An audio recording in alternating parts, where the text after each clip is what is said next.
Good morning, everyone. Welcome to today's edition of AM Minnesota. We're again under an extreme heat warning in effect until 9 o'clock Thursday night.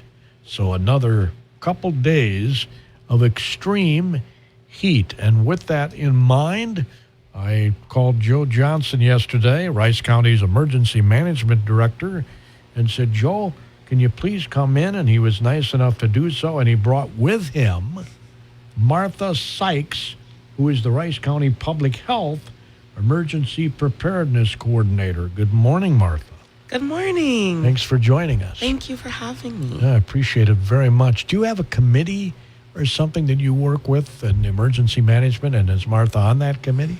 Yeah, every quarter, I believe, we call it the Rice County Emergency Preparedness Committee, where we have township officials, local public safety officials, Martha and myself, and I think there's a commissioner on it as well, that we just go over what's going on in emergency preparedness and get direction from these communities of where they would like to see us heading, provide input.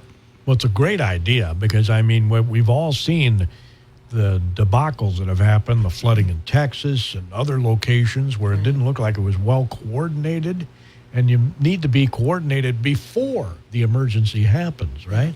Yeah, absolutely. I think we were kind of talking about this before, but I think the best thing about our county is that public health, emergency management, and all of our emergency services and partners work really well together, and we make it a habit to get together regularly, not just with our emergency preparedness advisory council meetings, but also making sure we show up for things that our partners are hosting and that we're continuing to have that relationship building. This heat is really dangerous. And I don't know that people necessarily take heat as seriously as a tornado. You know what I'm saying?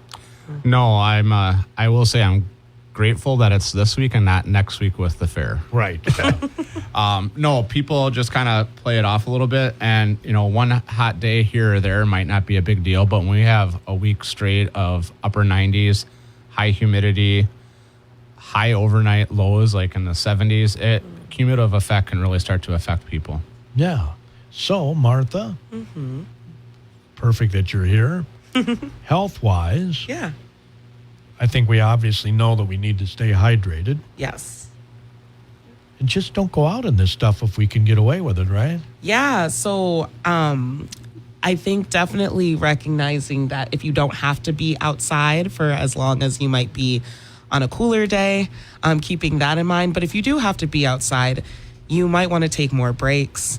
Definitely stay hydrated and be able to recognize the signs of heat exhaustion or heat stroke. And so oftentimes people think, oh, if I'm not sweating, then I'm okay. But that can actually be a sign of heat exhaustion. So just making sure that you know those signs. And then also, just making sure if you are working outside, rotating shifts with folks, not staying outside for as long of periods of time, things like that. And when you talk about hydrated, we're not talking coffee, right? No, definitely water is going to be your best bet. If you are working outside, we know that like things with electrolytes, some of that extra hydration can be really good. But regular like sips of water, you don't want to wait 5 hours and chug a bottle. But regular sips of water and making sure that if you are feeling weak or tired, taking those breaks. Hey, I'm glad you brought that up because I've always wanted to ask somebody this, and now I can ask a professional. Is room temperature water better for you than really ice cold water?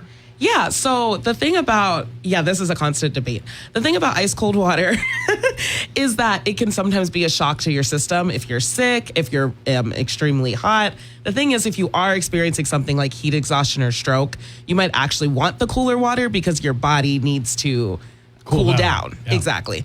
But on a regular basis, generally, I mean, it's personal preference. I say whatever gets you to drink water. So if you're like, I can only drink my water cold, then drink it cold.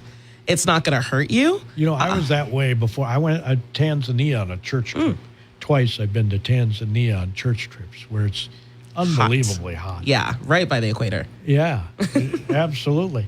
And they didn't have refrigeration when I was there the first time anyway. Right. I don't think they did the second time either. Yeah. So you had to drink room temperature water. And I remember before going on the trip when they were telling us this, there's no way I can do that. But you know something? You get used to it. You get used to it, exactly. And I mean, even myself, I was just getting over a cold. And so I was drinking more room temperature water because also it just felt better on my throat. And so like different things like that, it's personal preference. We just want people to drink water. Yeah. It's interesting because Gatorade now says that they hydrate better than water. And that's, I mean, they're referring to their like electrolytes.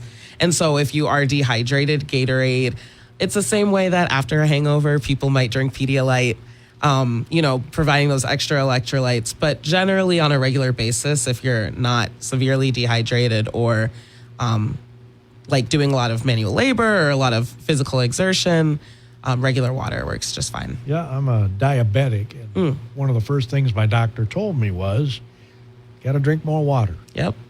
Yeah, it's good for everything. Heat and your health. Our bodies are made of how much of our bodies are water?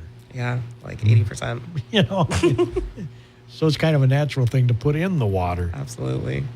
Do we have on your website, I guess I should have looked at your website, is there a severe heat warning on the website telling people, or? I don't believe it's on the county website. Most of that is provided by the National Weather Service since they do the forecasting and stuff. Sure. We don't have warnings on the website specifically for the heat emergency. Okay. Yeah, but definitely I know, at least for like on my phone, it'll tell you like on your weather app that there's a heat warning in your area. So definitely also a good resource for people to check when they're checking weather. It'll say something of like heat watch or heat warning in your area. So, and of course, Rice County has a lot of rural areas.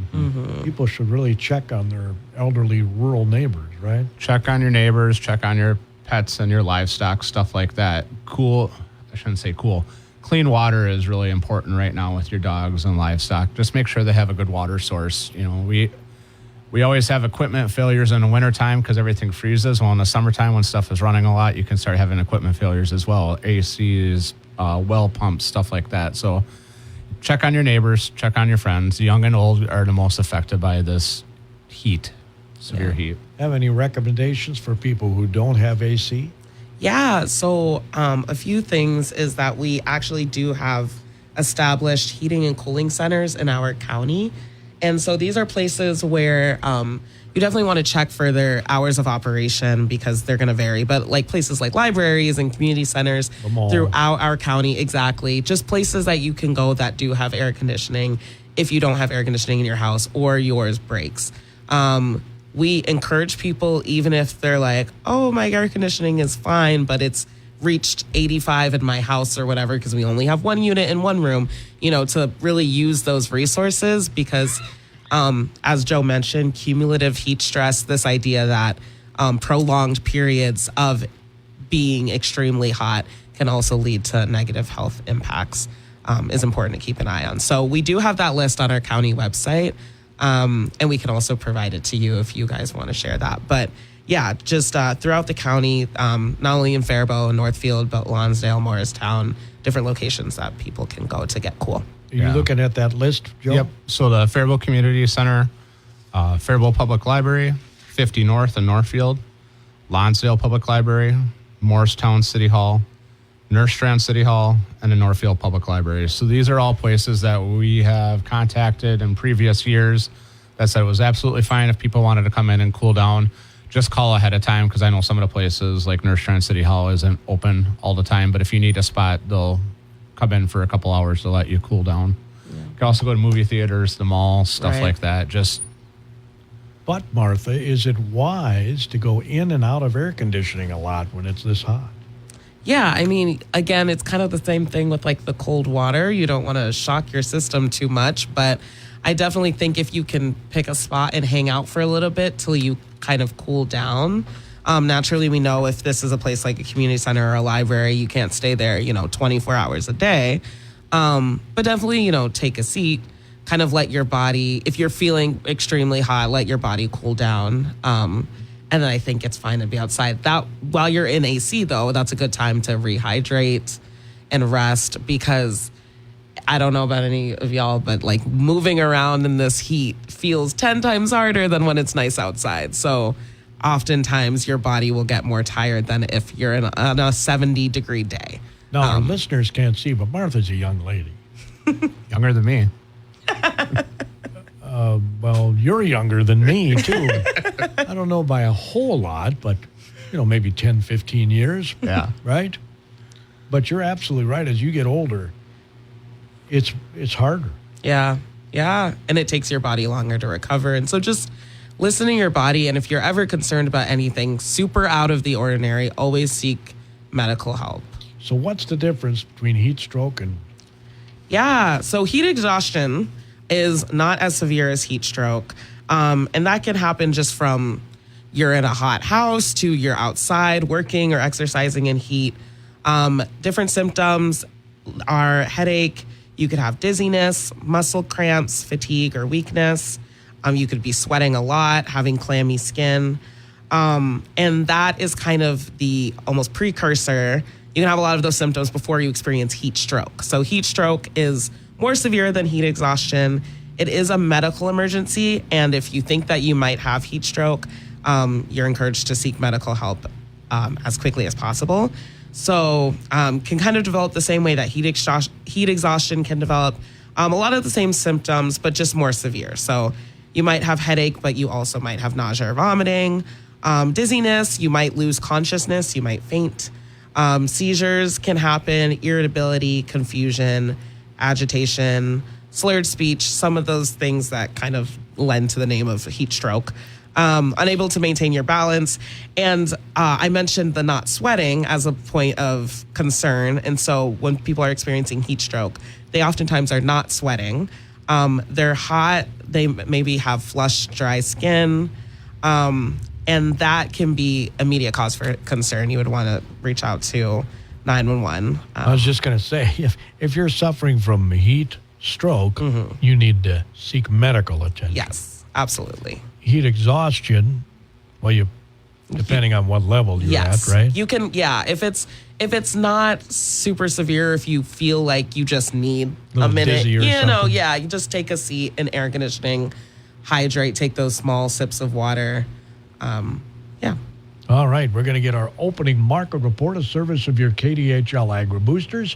Then we'll have some more tips on how you can stay cool in this very hot weather from the emergency management professionals from Rice County, Joe Johnson, who's the emergency management director for the county, and Martha Sykes, who's the Rice County Public Health Emergency Preparedness Coordinator. Don't touch that dial. Good morning. It's time for the update here on the Linder Farm Network. On this Wednesday morning, Chicago Board of Trade, corn futures are higher and bean futures now higher as well. Jim Emter, Van Auning Company, Alexandria, joins us. Jim, what are you watching? Well, into the wheat market making the big moves here this morning. I think it's tugging here the corn and soybeans along with it. Wheat market up 25 to 30 cents across the Chicago and KC sectors. Just continuations of tightening here as you look around the world. Obviously, France and Europe enduring some hot, dry conditions. And as we got reports out this morning, we're seeing some pretty big cuts in their production forecast. When you couple that with some of our, concerns to begin with here in the winter front, or, the winter wheat front, that just puts it all together for a nice rally. So corn market back up towards these highs, 469 area. We're knocking on the door of here off the December, March 483, kind of a key resistance area, July out to 495. So again, we've got some good price structures with good carries yet, and do not overlook those. Bean market trying to get back up towards this $12 mark. Let's not make a mistake there. Beans are only about 15 to 25 cents from contract highs. So again, opportunities exist there. We are going to remain dry for the next 7 days, and that's going to keep a bid around the market. But temperatures do look to moderate, and if they do moderate next week like forecasted beyond Wednesday, we should see some potential rain work back in, according to the meteorologists we track. So we'll be watching that closely. Market's going to be back and forth, and obviously the war front, another big escalation there on the Russia-Ukraine and U.S.-Iran fronts. What's the story with livestock markets today? Cattle market not making such a great technical trade right now. We've activated, further downside counts, and we'll see if we can get down to them. I'd look for December live cattle to have another $2 down to get to the next key price target. The feeder cattle, we could see as much as another $8 to $10 down before we get to the next price structure. But the weakening cash, the underlying tone there, that's causing some problems. Over in the hog market, though, we're trying to charge back again, Linda. It seems like we're in this August 97 support area, 100 resistance area. And until we get outside that range, we're just kind of stuck here for a moment at a good initial rally up to first price count, but struggling to get this thing extended to the next level for hogs. Jim Emter, Van Awning Company, Alexandria. Chicago Board of Trade corn and bean futures are higher, with September corn at 446.5 up 8, December 468 up 7.5, and March up 7.5. August soybeans 12.5 cents, now up 8 1/4. November 11.99 up 8 cents. August soybean meal up 160. August soybean oil down 41. September Chicago wheat up 28 1/4. Minneapolis September up 16 3/4. August live cattle 230.85 down 57. October down 125. December down 130. August feeder cattle up 110. August lean hogs up 55. October up 67. The Dow is up 229. This is a Linder Farm Network. Grab your buddies and make the trip to Kiergaard Sports near Lake Benton for Shotgun Day, Saturday, July 18th. Check out and shoot the latest guns. Talk directly with factory reps from Benelli, Franchi, Stoger, Browning, Winchester, and more. You'll find great deals on guns, ammo, and accessories all over the store. And if you love hunting and shooting sports, this is an event you won't want to miss. Shotgun Day at Kiergaard Sports, where the service and the savings make it worth the trip. The fun never stops at Minnesota Farm Fest. Join us August 4th through the 6th to see what's new for the family. Watch your friends and neighbors compete in the skid steer rodeo presented by Kibble Equipment, Senko Equipment, and Ziegler Ack Equipment. Visit the expanded kids zone. Find your way through the corn maze or compete in the kids or adult pedal pull. Join us in Redwood County August 4th through the 6th at Farm Fest, the community that keeps you growing. For tickets, visit farmfest.com and use discount code LINDER26 at checkout. September corn up 8, November beans up 9. That's an update. AM Minnesota on the Mighty 920 KDHL. Again, we're under an extreme heat warning. It's in effect until 9 o'clock Thursday night. Also, Joe, I don't know, maybe Martha's the person that asked this too. There's an air quality alert too, right? Are we included in that? We are not as severe as some of the other areas. As most of you probably know, there's been wildfires up in St. Louis, Cook, and Lake counties and the boundary waters, and also on the Canada side as well. So a lot of that smoke is pushing down our way, and I think tomorrow or Friday the wind will shift out of the northwest, so it might push it a little bit more as well. We're in an unhealthy range, and I think Goodhue County is in the unhealthy range, and we're in the moderate range. But either way, if you have COPD, asthma, doing a lot of physical activity, it's just something to keep an eye out for, because not only the heat now, but now the smoke can make you tired, cause some respiratory issues, stuff like that. So you just got to be aware and keep an eye on yourself. Yeah. I don't really have much to add. I think I would just echo, even if you don't have respiratory issues, but you notice that you're more short of breath, and it could be about the heat or the air quality. So really just kind of checking in with yourself and resting when needed, and trying to get some fresh air. One other thing about the heat we're suffering from now is we have no wind. Right. So there's no air movement at all. Still heat and high humidity. And that's really what gets you. So, take care of yourselves and rest and get in that AC as often as you need to. And quite often, Joe, when we get done with one of these heat waves, you get a clashing of weather systems and end up with some severe weather, but I don't see that anywhere in the forecasting. No, earlier I thought I saw something for Saturday, and now it looks like maybe Sunday. I mean, I'll take the rain. I don't want the wind and the hail, but we could use the rain. So, I believe it's Monday. It's like down to Monday or Tuesday. It's down in the upper 70s again. So we just got to make it a few more days. Yeah. A few more days. So is this aspect of your job, the heat, you don't have as much to do with as the weather, other weather-related aspects? Yeah, it's still part of my position, but there's really not much we can do to prepare for it. We know it's coming. Not everybody, but a lot of people have AC and they can take their own preventative steps. It's the severe weather where it's kind of more of the unknown of where it's going to be and how to prepare for that. We want to make sure people are ready. Before I let Martha go, I don't get her expertise on the radio that often. And maybe now we can get you on a little more often. Yeah. The Cyclosporiasis. cyclosporiasis. Yeah, cyclosporiasis. Yeah. So folks might have been hearing about this recently. We're seeing, I think it's upwards of 31 states are experiencing cases.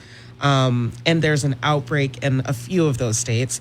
But I do want to emphasize that this is not a new illness. So it is a parasitic illness, basically. And so when you consume something that has this parasite on it, you will experience like gastrointestinal or tummy issues, maybe some diarrhea. But this has been around. Minnesota has cases, but Minnesota always has a level of cases. We are not in an outbreak status, which basically means that it's kind of business as usual for us. But yes, cyclosporiasis is a disease that's caused by a parasite, what we call cyclospora, and people get it after eating contaminated food. It does not spread person to person, so you're not going to give a hug to somebody who has cyclosporiasis and get cyclosporiasis. It is transmitted through contaminated food or water, and so we've been seeing it more with produce in the cases like particularly Michigan and Ohio. Isn't this more severe diarrhea than normal, though? Yes. With these cases? Yes. And so that's the other thing. If people think that they're, because I work in public health, so I'm not squirmish talking about poop, but some people are. But if it's diarrhea that's more than normal or that it's excessive or more severe, you do want to seek medical help, because then they are able to test for the parasite cyclospora. We currently don't have any reported outbreaks in Minnesota. We encourage people always to continue washing produce.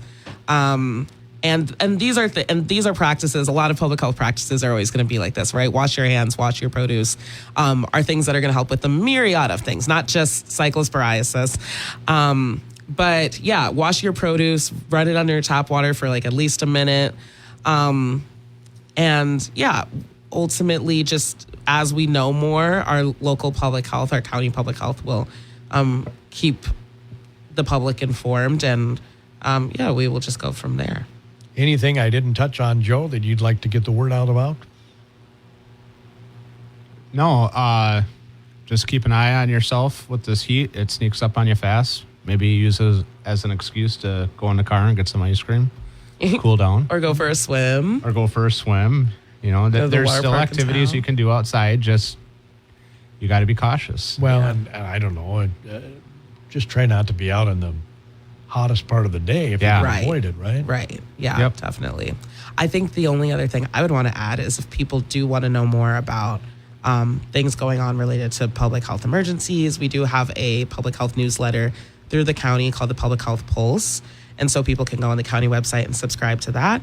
Or you can also follow us on Facebook. I post a lot on there about things going on, as well as the county page. You guys have a podcast? We don't, but we should, so you guys can hear me talk more. I'm just thinking it might not be a bad idea. I love that idea. But you guys have a podcast, right? The Skywarn, or is that not? That through is you? not through the county. That's a private organization. They do have. They call it Rice County Skywarn. That's based on a location. It's not affiliated with the county. Oh, okay. But we do work with that group during storms and stuff. So they're a great group, and they do a lot of good stuff. We are really blessed with some terrific Skywarn groups. Yep. Yeah. Morristown, Lonsdale. Absolutely. They provide a lot of information for us during storms. And then hopefully we could pass on to our neighbors to the west. Something's coming too. Absolutely. I mean, to the east. Yep, we work really closely with Goodhue County Emergency Management, and they monitor our talk groups, so we know what's going on. They know what's going on.